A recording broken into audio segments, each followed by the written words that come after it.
I now give the floor to Her Excellency Ms. Retno Marsudi, Minister for Foreign Affairs of Indonesia. Bismillahirrahmanirrahim. Mr. President, I flew 21 hours from Jakarta to attend this meeting. I just want to remind the Council that you have a big responsibility to maintain peace and security, not to prolong war, not to back up any side, to continue war.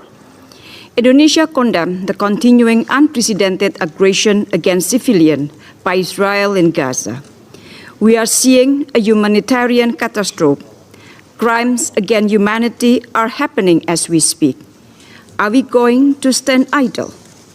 Attacking hospitals, religious places, blocking access to power, water, fuel, and displacing population of the Gaza Strip are being conducted as a collective punishment. At the same time, civilian hostages are being held. Their lives are in critical danger. So I come here to ask the Council, how are you going to exercise your responsibility? When are you going to stop the war in Gaza, create ceasefire, open access to humanitarian assistance, call for immediate release of civilians, stop the illegal occupation of Israel? I have to repeat it. Stop the illegal occupation of Israel. Every second wasted due to political disagreement and failure for consensus represent a humanitarian defeat for the Palestinians and creates further instability for the world.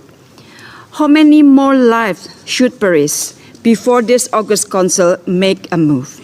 Because I can assure you one thing, Indonesia will not waste any single second in harnessing global support for immediate action.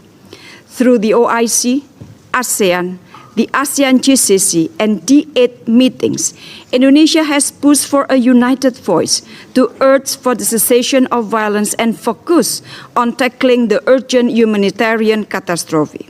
Mr. President, Indonesia calls the Council on 3 points. First, a united call for an immediate ceasefire.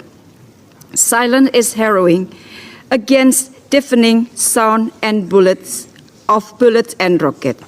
Blanket support shown to one side has so far led to further disproportionate use of force, violation of international humanitarian law, and impunity.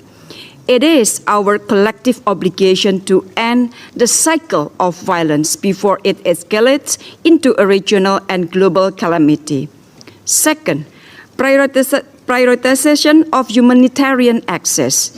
More than 2 million people in Gaza are hanging on to their lives for basic humanitarian needs. Convoys of aid delivery are mostly being held immobilized and in constant danger from crossfire. The Security Council must urge immediately for safe and unimpeded passage of humanitarian access and respect toward humanitarian law. Third, move beyond politics. Bring back humanity to the Security Council. Please use your great power to be more human. The Palestinians deserve equal rights and treatments. We are all human beings. We all deserve to have a home. We must reject the displacement of Palestinians. We must not let the 1948 tragedy reoccur.